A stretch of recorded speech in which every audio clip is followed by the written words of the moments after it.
இந்த உயிர்த்தெழுந்த நாளிலே தேவன் நம்மளை வார்த்தை நிமித்தம் நம்மளை ஆசீர்வதிப்பாராக. அல்லேலூயா. நம்ம எல்லாரும் வேதத்தை திறந்து மத்தேயு புஸ்தகம் 28வது அதிகாரம், மத்தேயு 28வது அதிகாரம் 6வது வசனத்தை நம்ம வாசிக்க நாம் கேட்போம். அவர் அங்கே இல்லை, தாம் சொன்னபடி உயிர்த்தெழுந்தார். கர்த்தரை வைத்த இடத்தை வந்து பாருங்கள். அவர் அங்கே இல்லை. அல்லேலூயா. இயேசு கிறிஸ்து அங்கே இல்லை. அவர் கல்லறையிலே சடலமாக வைக்கப்பட்டார், மரித்த பிரேதமாக அவர் வைக்கப்பட்டார். ஆனால் இப்போ அவர் அங்கே இல்லை. தேவன் சொன்னபடியே அவர் உயிர்த்தெழுந்தார். அல்லேலூயா. இந்த நாளிலும் கூட, கர்த்தருடைய உயிர்த்தெழுந்த நாளிலும் அநேக வார்த்தைகள் நாம் கேட்டிருப்போம். ஆனால் இன்றைக்கு தேவன் ஒரு சில வார்த்தை மூலியமாய் கர்த்தர் உங்களோடு பேசுவாராக. மரித்த இடத்திலே, கல்லறையிலே ஒரு அற்புதம் நடக்கிறது. அவர் உயிர்த்தெழுந்தார். அல்லேலூயா. அதே போலதான் யோபு பக்தன் சொல்லுகிறார். யோபுவின் புஸ்தகம் 19வது அதிகாரம் 25வது வசனத்தை நீங்க வாசிப்பீங்கன்னா, யோபுவின் புஸ்தகம் 19:25வது வசனம், என் மீட்பர் உயிரோடு இருக்கிறார், அவர் கடைசி நாளில் பூமியின் மேல் நிற்பார் என்று நான் அறிந்திருக்கிறேன். அல்லேலூயா. இயேசு கிறிஸ்து மனிதனாய் இந்த பூமியிலே வருவதற்கு முன்பாகவே அங்கு சரித்திரங்கள் எழுதப்படுகிறது. யோபு சொல்லுகிறார், என் மீட்பர் உயிரோடு இருக்கிறார். அல்லேலூயா. இப்ப மரித்த இடம் இப்ப என்னவா மாறிடுச்சுன்னு கேட்டா, அற்புதத்தின் இடமாய் மாற்றப்பட்டது. அவர் இங்கே இல்லை. சடலமாய் வைக்கப்பட்ட அந்த சடலம் இங்கே இல்லை. அவர் சொன்னபடியே, அல்லேலூயா, என் மீட்பர் உயிரோடு இருக்கிறார். நீங்க எல்லாரும் நம்பிக்கையோடு சொல்லணும், சடலமாய் இருக்கிற இடத்துல போய் நான் புலம்புவது, ஆமென், அது ஒரு பிரயோஜனமும் இல்லை.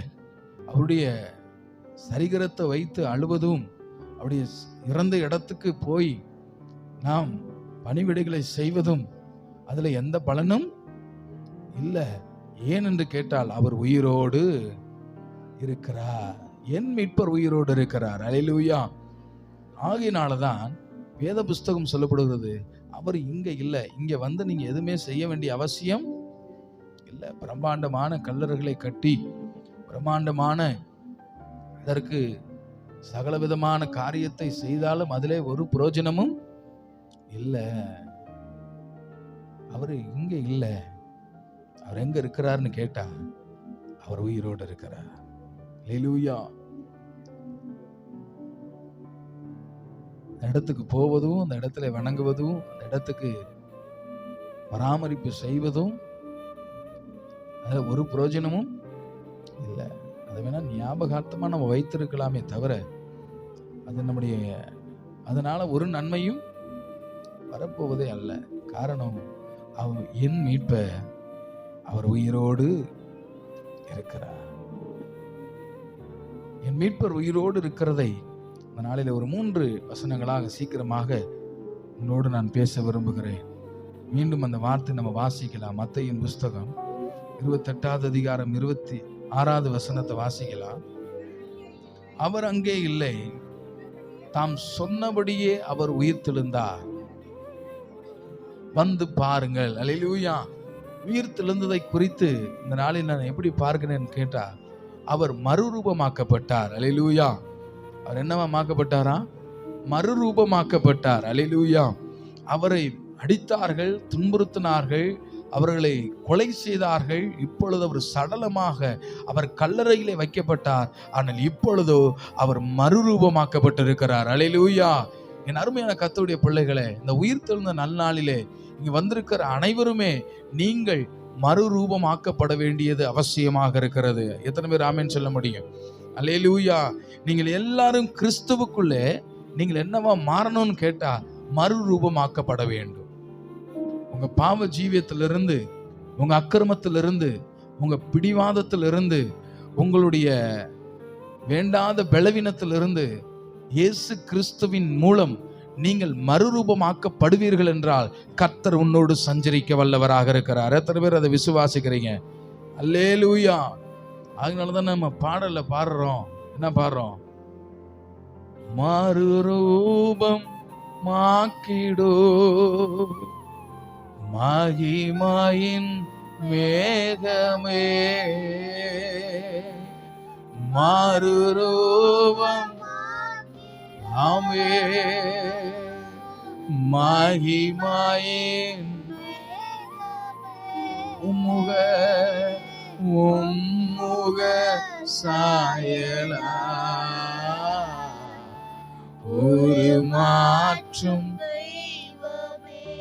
என்னை உம்முக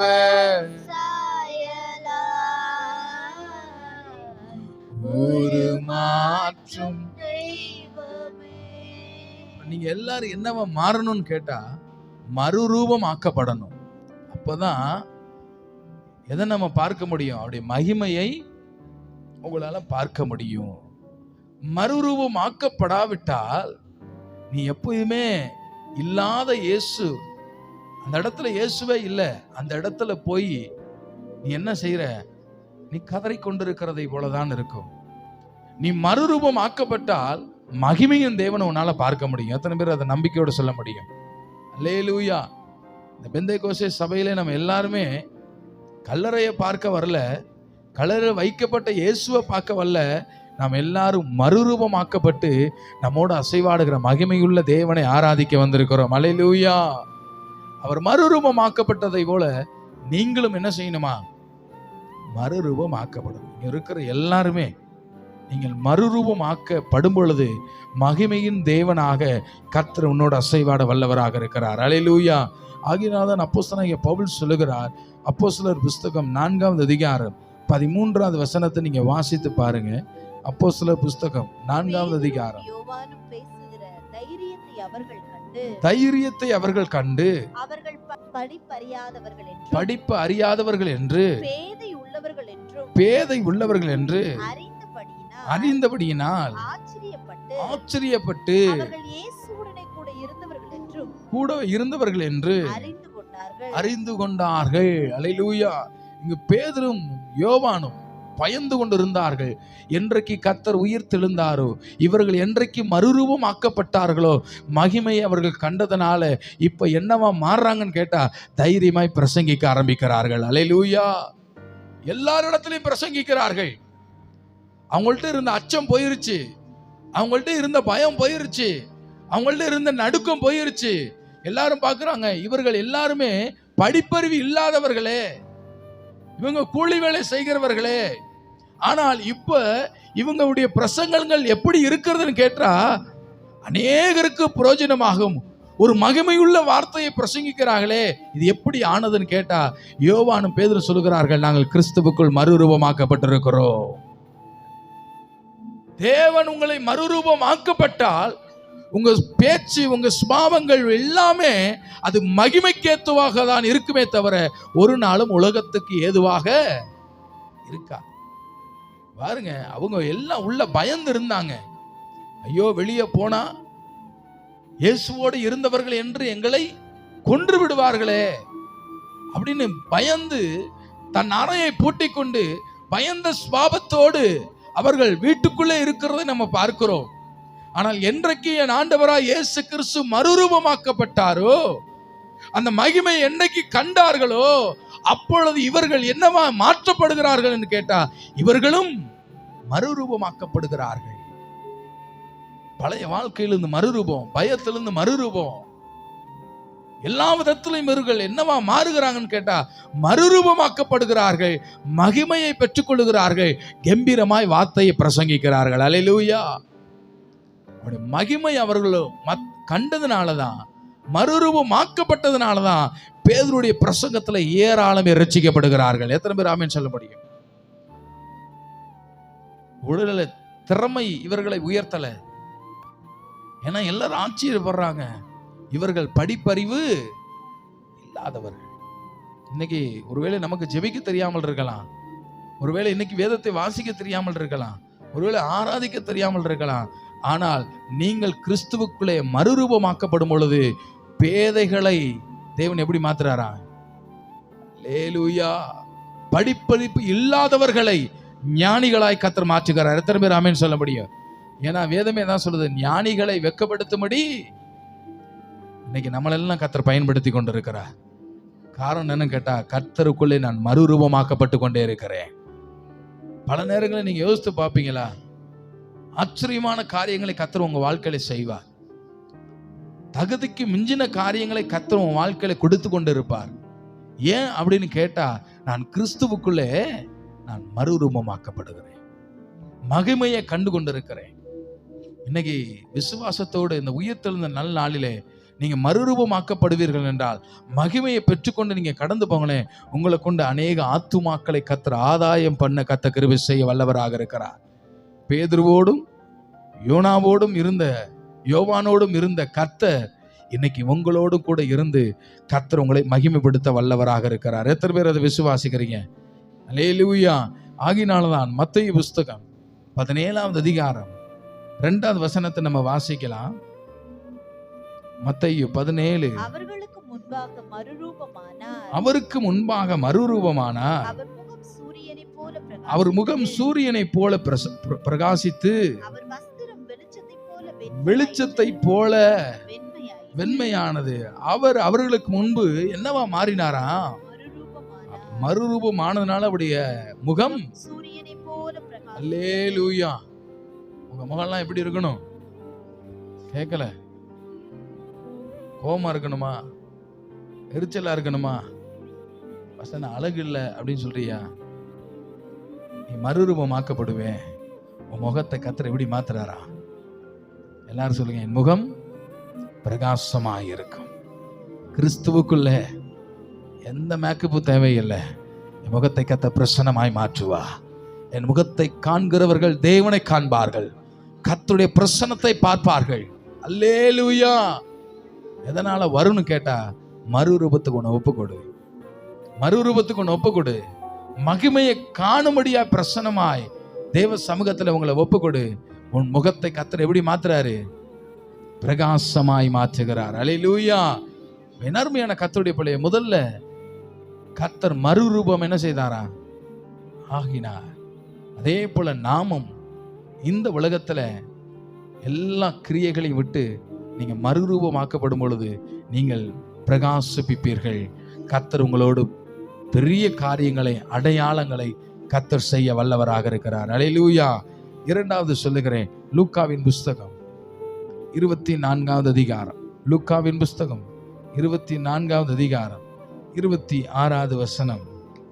கிறிஸ்து இவ்விதமாக பாடுபடவும் தமது மகிமையில் பிரவேசிக்கவும் வேண்டியதில்லையா என்று சொல்லி 27.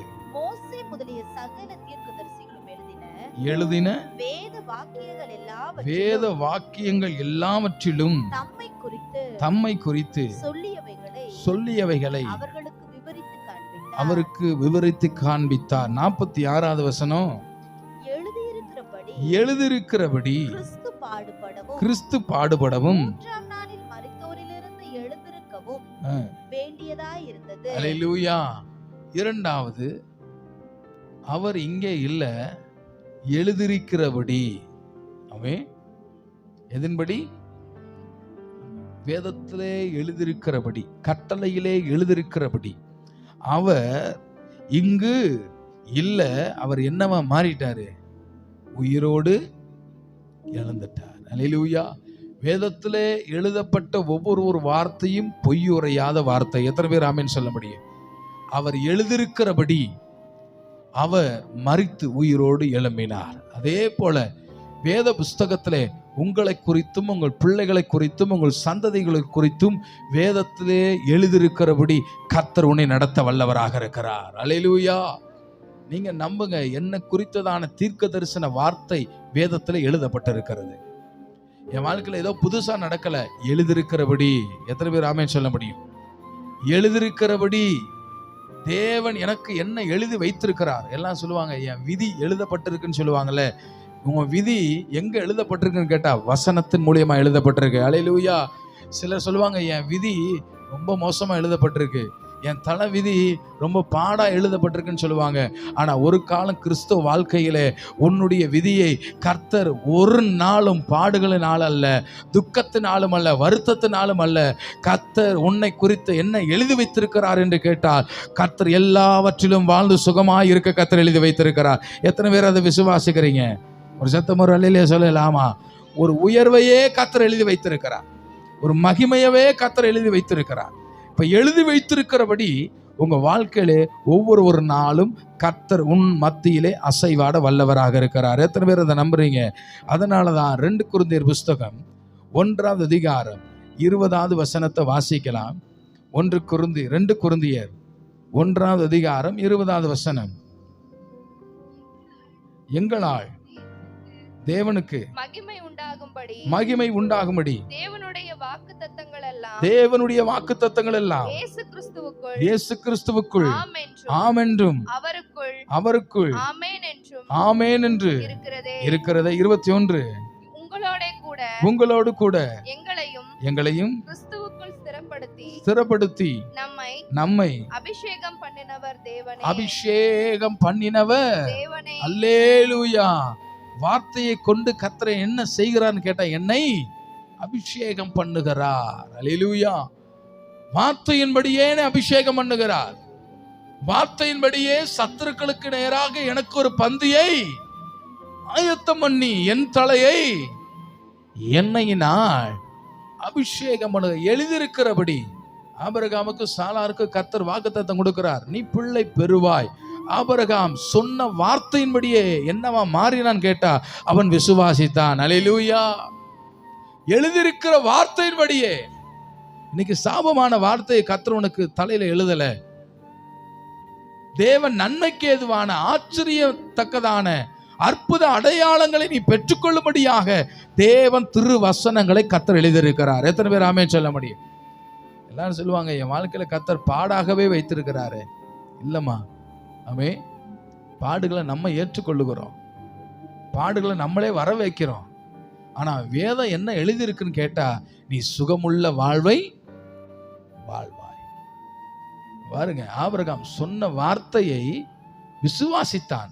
விசுவாசத்தில் தகப்பனானான் என்று சொல்லப்படுகிறது. எதுல? அவர் சொன்ன வார்த்தை.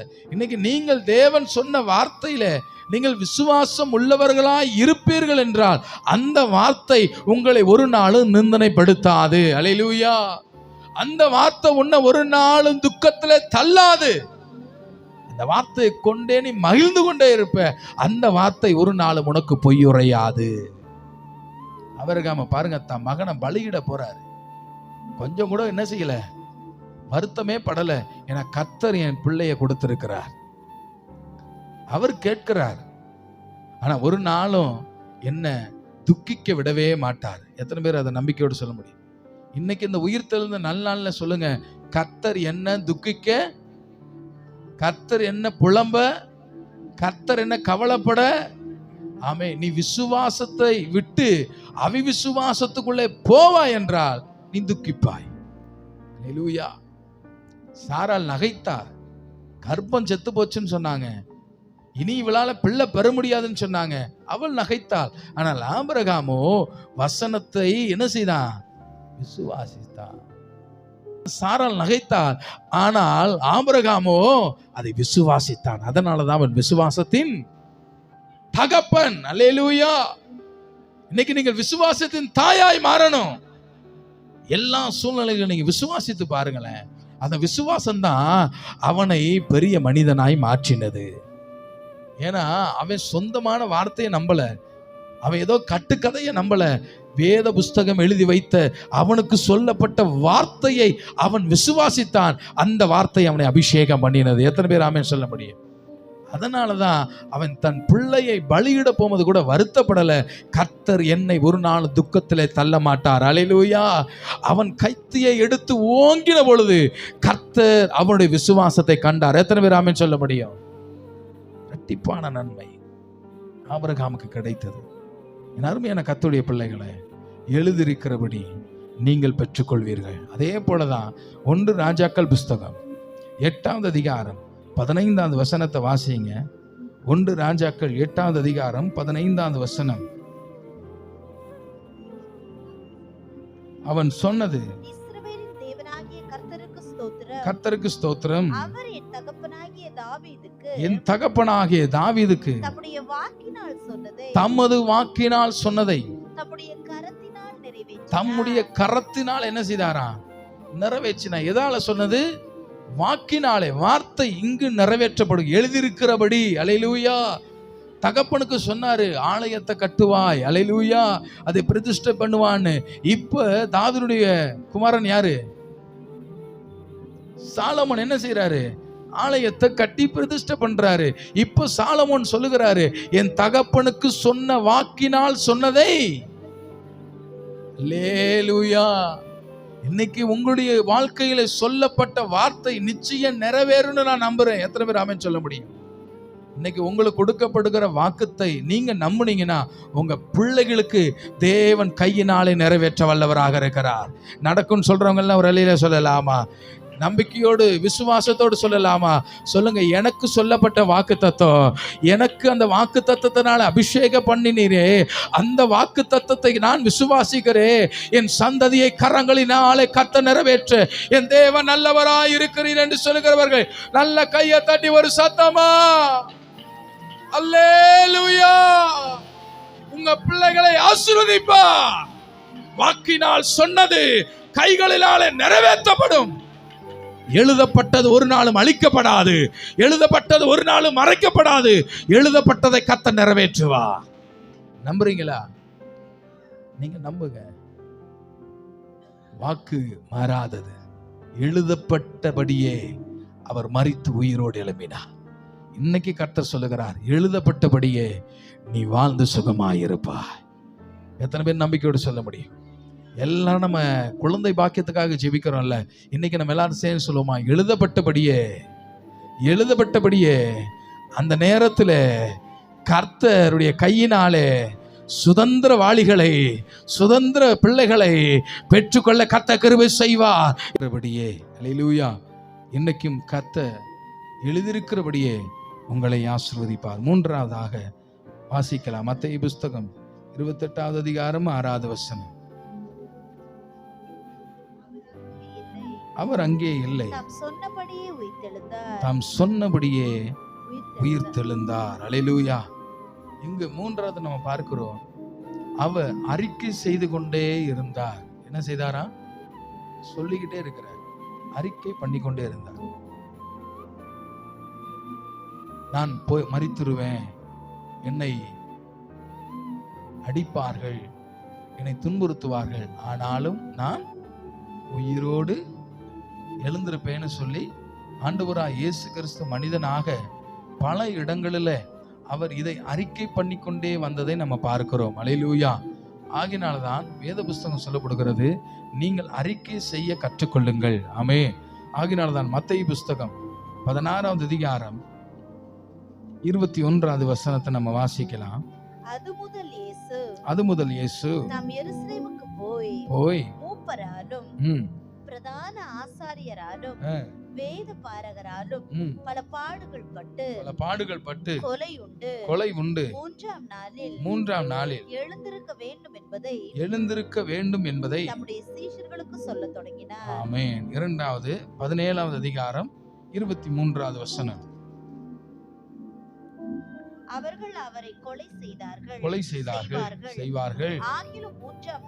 ஆயினும் 3ஆம் நாளிலே உயிர்த்தெழுந்திருப்பார் என்றார். அவர்கள் மிகுந்த துக்கப்படைந்தார்கள். அடுத்து 20வது அதிகாரம் 19வது வசனம்.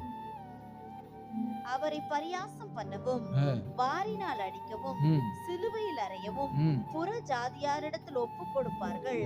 ஆகிலும் மூன்றாம் நாளிலே அவர் உயிரோடே எழுந்திருப்பார் என்றார். அல்லேலூயா. அவர் அறிக்கை பண்ணுவதை இந்த இடத்துல நம்ம பார்க்கிறோம்.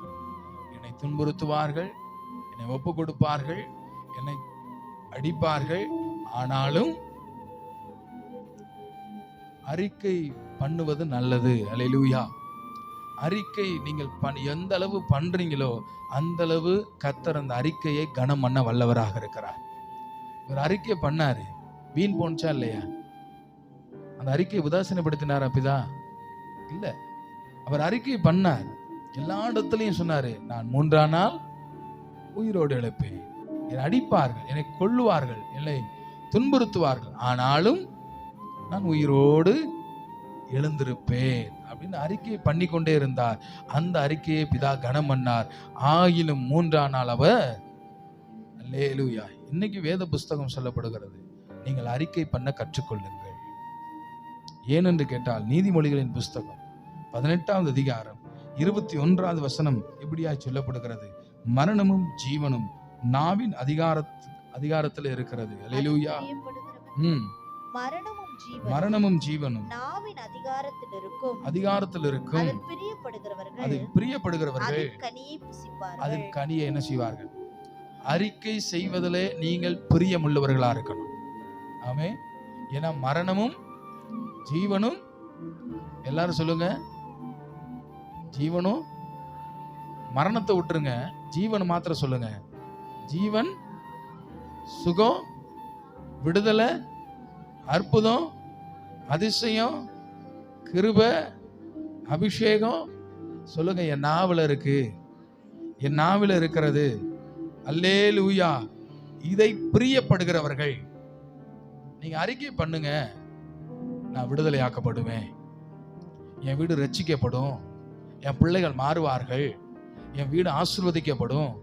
எந்த அளவு நீங்க அறிக்கைப்படுறீங்களோ, எந்த அளவு நீங்கள் அறிக்கைப்படுவதிலே பிரியமா இருக்கிறீர்களோ அந்த அளவு நீங்கள் கனியை கேட்கல.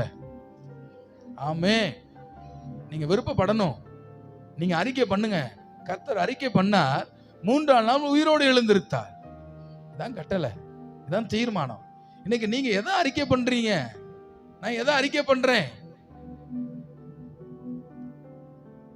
இயேசு கிறிஸ்து மரித்த லாசருவை பார்க்கும்படியாய் வருகிறார். வரும்போதே ஒன்னு சொல்றாரு, இந்த வியாதி தேவ மகிமைக்காக உண்டாக்கப்பட்டதுன்னு சொல்லிட்டே வராரு. இந்த வியாதி தேவனுடைய நாம மகிமைக்காக மாறும் சொல்லிக்கிட்டே வராரு. 4 நாள் ஆயிருச்சு. ஆனால் தேவன் என்ன விரும்புகிறார்னு கேட்டா, இது பிதாவுடைய நாம மகிமைக்காக நடக்கும். நீங்க நம்புங்க. மரிச்சாலும் சரி, உங்க வாழ்க்கையில எது நடந்தாலும் சரி, நீங்க எதை அறிக்கை பண்றீங்களோ அதுதான் உங்க வாழ்க்கையில கிருபையாய் கடந்து வரும். இன்னைக்கு நீங்க எதை அறிக்கை பண்றீங்க, நீங்க கொஞ்சம் சிந்தித்து பாருங்க. நீங்க எல்லாரும் சொல்லுங்க, நான் வாழ்வேன் வாழ்வேன் வாழ்வேன் வாழ்வேன்னு சொல்லுங்களேன். எல்லா துக்க நாட்களையும் கர்த்தர் உங்களை வாழ்ந்து சுகமாயிருக்க கர்த்தர் கிருபை செய்வார். கிடைக்காததை கிடைக்கும் கிடைக்கும் சொல்லுங்களேன். கண்டிப்பா கர்த்தர் கர்த்தர் கிருபை. ஏன்னா நாக்குல என்ன வைத்திருக்கிறாரா? எல்லாம் சொல்லுங்க, என் நாக்குல என் நாவுல அதிகாரத்தை கர்த்தர் வைத்திருக்கிறார். நான் எதை விதைக்கிறேனோ அதையே தான் அறுப்பேன். இன்னைக்கு சொல்லுங்க, எல்லாவற்றிலும் கர்த்தரனை சுகத்தோடு வாழ இப்பொழுது நான் அறிக்கை பண்ணுகிறேன். நீங்க அதை விரும்புங்க, அறிக்கை பண்ணுங்க. சுகமா இருப்பேன், பலனா இருப்பேன், ஜெயத்தை நான் பெற்றுக்கொள்ளுவேன், வெற்றி கொடி என் மேல பறக்கும், சத்ருவை நான் மிதிப்பேன். அறிக்கை பண்ணுங்களேன். இந்த அறிக்கை தான். உனக்காக வேற யாரோ வந்து உனக்கு அற்புதம் செய்யணும்னு அவசியமே இல்லை. உனக்காக பரலோகம் திறக்கப்படணும்னு அவசியமே இல்லை. வேதமே எழுதி வைத்திருக்கிறது. அல்லேலூயா. நீ அறிக்கை பண்ணுவதை விரும்பினால், நீ சுகத்தை விரும்பினால், நீ விடுதலை விரும்பினால், அந்த கனியை என்ன செய்வ? அந்த கனி என்ன செய்வ? எத்தனை பேர் ஆமேன்னு சொல்ல முடியும்? நான் புசிப்பேன்.